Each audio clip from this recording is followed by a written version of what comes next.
Hello everyone and welcome back to Madridista Notes. Yesterday we won against Villareal in a thrilling finish to the match. To be honest, it wasn't one of our best performance of the season or anything like that. In the first half, it was all Villarreal. We didn't really do much in the first half, but in the second half, the team came out of the blocks with a vengeance. It looks like some of the players remembered that they play for Real Madrid and they have some shame in them that they cannot just keep bowing down to these teams, yada nada everywhere, and keep losing and getting knocked out of competitions because it's humiliating. It's Real Madrid. It's not some mid-table team. So I guess they um, grew some balls, got some cojones from somewhere, maybe borrowed something from somewhere, and they showed what Real Madrid is supposed to be.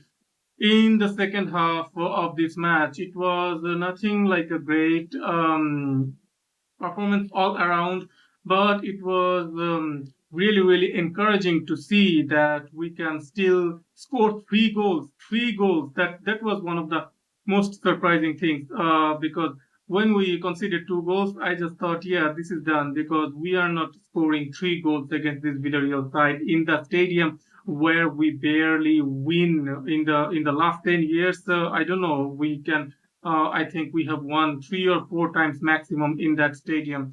That stadium has been notoriously a really difficult venue for us, where we don't really get W's regularly. So, as soon as the match started, in the fourth minute, it was Etienne Capoue, the Villarreal midfielder.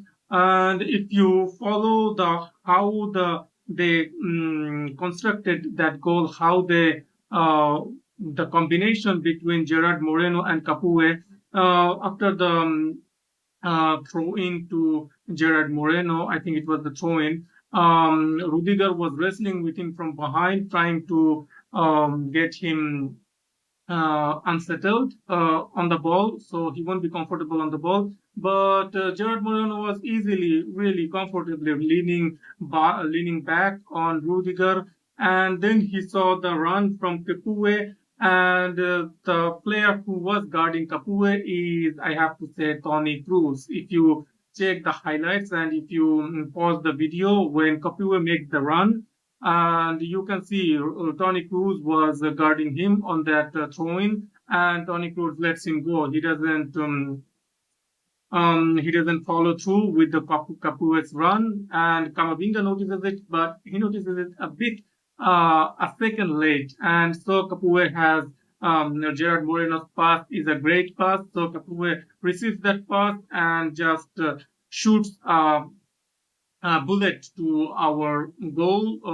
Courtois has no chance, no chance. Courtois didn't have any chance. It wasn't Courtois' fault at all. And after 4 minutes, Real Madrid is already trailing Villarreal 1-0. So it feels like, I think, the players' heads drop, and even as a fan, I was feeling like same shit, different day. So yeah, it was the not the greatest start to the game when we are struggling with form, struggling with scoring goals, struggling with keeping clean sheets. So it was the worst way to start the match. And then the match, how it progressed in the first half, it was really um, Villareal's lack of clinical finishing that kept the score to 2-0, because it could have easily been a 3-0 or 4-0 blowout in the first half. They came really close, but it was some last ditch defending from Nacho or Militao, or some good saves from Courtois that kept us in the game. At the very least. 2-0 is okay. You are still in the game. 45 minutes, you can get two goals, but not in the kind of form Real Madrid is in. So I don't know if Villarreal got a little bit complacent or got tired in the second half. Could be both. So let's talk about the second goal that we conceded. And in the second goal, it's classic counter attack from Villarreal. They had been doing the quick counters and hurting Real Madrid's defense really badly. If you pause the highlight video and see that it was almost two against four at one time, with Rudiger and Militao being pinned back by Gerard Moreno and Yeremy Pino and Nacho and Mendy were a lot forward. They were trying to get back, and you can see Valverde trying to cut the passing lane or trying to intercept. You can see Toni Kroos was in no man's land. I think Toni Kroos is really, really suffering in the absence of Chouameni. He is not really in the in transitions. Toni Kroos is not the player you can depend on. In transitions, he's really, really bad in defensive transitions. So that's why we are suffering a lot because we need a defensive midfield in the center of that midfield to shield our defense from this kind of threatening quick counters. And the way that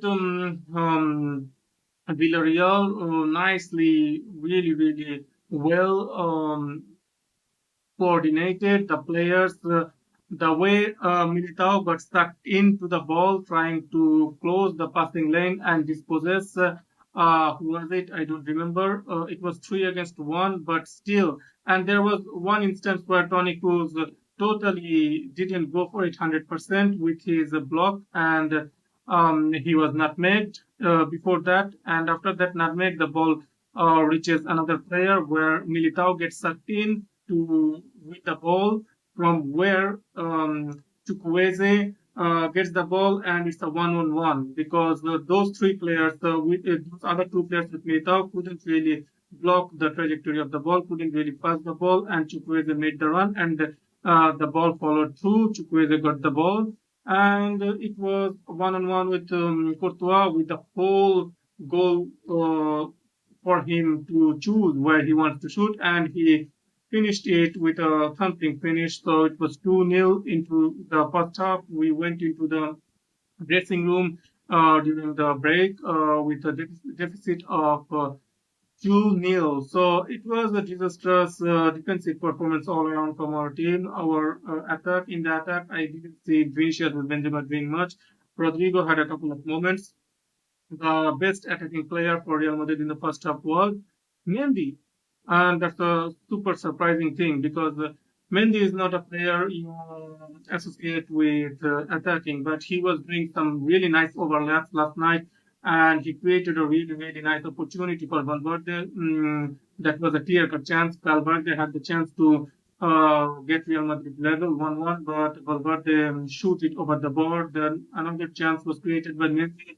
I don't remember if it's the first half or second half, where, yeah, it was in the first half. Yeah, another chance was created by Mendy where Rodrigo shot the ball, but it was blocked. So those were the only instances I remember where we got close to even anywhere close to the Villareal goal. Now let's come back to the second half. Into the second half, um, we started stringing some passes together. Villarreal started giving us some ground. Villarreal couldn't really keep up the energy level. They were giving us more ground, so we were winning more ground duels. We were getting more space to work with, and the double substitution from Ancelotti came. Out went um, I think it was, yeah, it was Toni Kroos who was substituted for Ceballos and Rodrigo was substituted for Asensio. That totally changed the game. Ceballos was the man of the match, as I talked about in the last night's live stream. And Ceballos, what a performance from Ceballos, Danny Ceballos. He hasn't been gotten enough opportunities under Ancelotti, and I think he deserves a bit better minutes when players like Modric is our veteran players are not really playing the way they should be playing. They are dropping stinkers most of the time nowadays. So when you have a player like Ceballos sitting on the bench, it does no harm to really in an opportunity to show what they can. And Ceballos got his opportunity yesterday, and he showed what he can do. He is one of the only midfielders in our team right now who can um, who can see those passes, those passing lanes, who can go through with the true pass because. in the first goal where Vinicius gets the ball from Ceballos, the whole action, the whole scenario was um, created by Ceballos with pressing the player of the Villareal player. He won the ball back. He passed it to, I think, Camavinga. Camavinga passed it to Benzema. Benzema passed it back to Ceballos, and Ceballos picked up Vinicius's run, and he nicely passed the ball to Vinicius's way. Vinicius uh, then was almost, yeah, 1-on-1 with the Villarreal goalkeeper.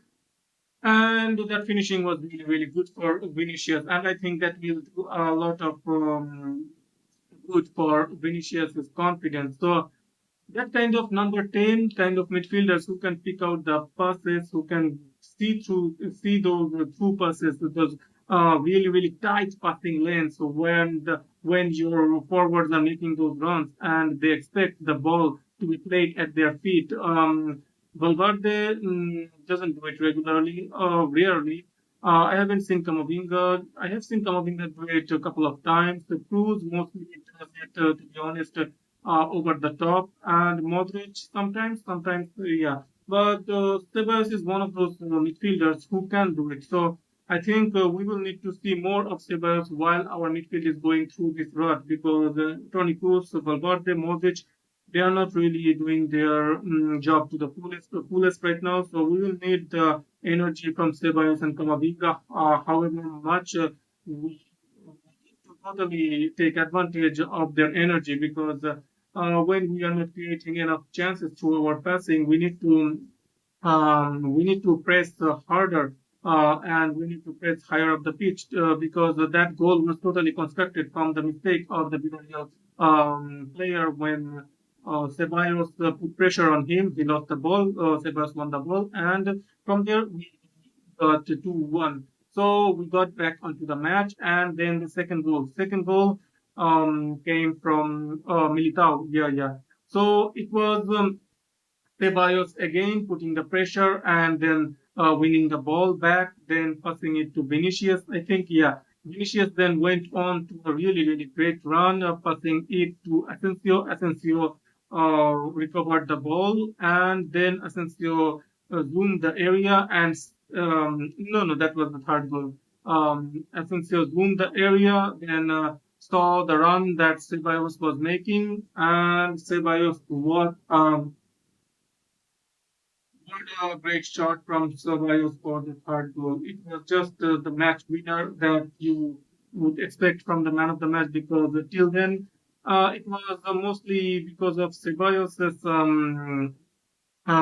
pressing that we were getting the results from the pressing he was doing. He was pressing the players in the right areas. So you need to understand if you do not press in the right areas, press at the right moment, it's just headless chicken like running. But when you see there are some trigger to pressing, and it wasn't a team press, to be honest. It wasn't like a coherent press. It was like Ceballos was acting on his impulse, acting on his, I would say, instinct, because he has been playing under a pressing tactic, to be honest, before getting back to Real Madrid. And I think if he still remembers those instances where he can press and win the ball back. So that was a really great performance for Ceballos. And the second goal that came Militao's goal, that was another great goal. Militao had a really, really great game. He did well defensively. He had a couple of hiccup moments, and in the second goal, he stuck into the goal, and then Chukwueze was 1-on-1. So there was one mistake from Militao, but he made up with it with better defending in the second half and with the goal in the second half. So understandably, our man of the match is Ceballos, but Asensio, after he came on, he did really well. He is a better as a substitute whenever he starts. He totally disappoints, but as a substitute, he has been doing well. And in attack, Benzema didn't get any goals, so he didn't really influence our attacks much last night. I guess we cannot really expect from Benzema regular world-class performances every match, but I hope that he gets back to his best soon because the Champions League is coming on. We got after winning Copa del Rey, the last 15 against Villareal. We already got drawn against Atletico in the quarterfinal, and it will be next week. And on Sunday, this Sunday, we have Athletic Bilbao. It's in San Mamés, so another really, really difficult stadium to go to, and we cannot really go behind more in the table in La Liga against Barcelona. So we need Benzema at least. And this goal from Vinicius, I hope that that brings Vinicius back. The Vinicius in the of the last season and the Vinicius of the first half of the season. We need him back. We really need him back. We need his goals, and hopefully Valverde comes back soon too, because we will need goals too. Whoever can contribute with some goals, we will need everyone. So Vinicius was one of the better performers today too. Benzema, I would say average. Vinicius with a good performance. Rodrigo, I would say below average. Let's come to midfield. Kroos with a below average. Valverde with an average. Camavinga with a good performance. Ceballos, I would say a great performance. Really, really good. Asensio, a good performance. And in defense, Nacho below average. Rudiger below average. Who is that? Militao, great performance. Mendy, good performance. And in goal, from Courtois, I would say average to, yeah, I would say an average performance from Courtois, and that's it. That's the players. I'm not going to do a rating, but I think that the kind of performance, the kind of response we saw in the second half, we need to see from the first minute against Athletic Bilbao in this Sunday. We don't want to go even more behind in the table against Barcelona, because that would really hamper our chances of retaining our league title. So let's talk about the draw. We got drawn against Atletico. I saw Barcelona getting drawn against Real Sociedad. I think Valencia got drawn against another strong team. Oh, Athletic Bilbao. Valencia got drawn against Athletic Bilbao, I think, and Osasuna, I think someone else. So next week we have another really hard match against Atletico. The good thing is it's at the Santiago Bernabeu, so we will have the home advantage in the derby. Hopefully our team gets their shit back together by then, totally, because we don't want a 45 minutes performance. We need 90-minute performance. We need to start performing regularly again. We cannot really keep performing like this in patches or when it's like these comebacks, remontadas are really fun. Remontadas are great, but you cannot expect these remontadas to happen all the time. That is not how you build your team. That is not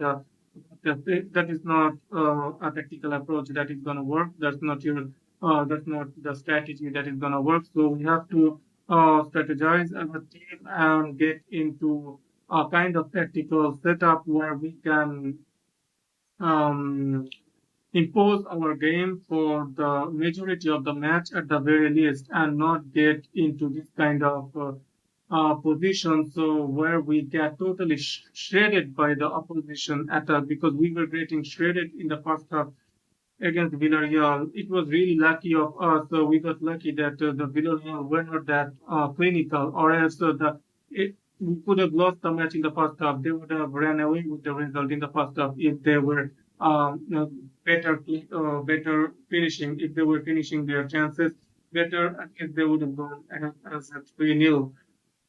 Else important for today. Thank you for watching. Hope you enjoyed it.